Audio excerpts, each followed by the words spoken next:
Question number 1 है, एक जानवर ऐसा जिसके दुम पर पैसा और सर पर ताज बादशाह के जैसा।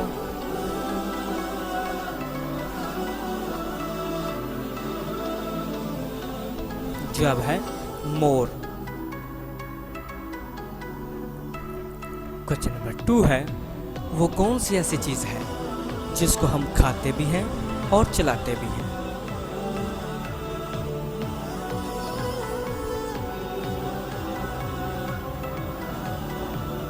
जवाब है अनार।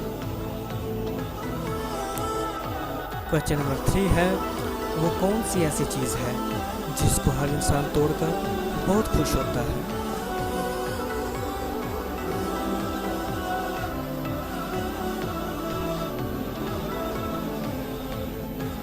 जवाब है रिकॉर्ड।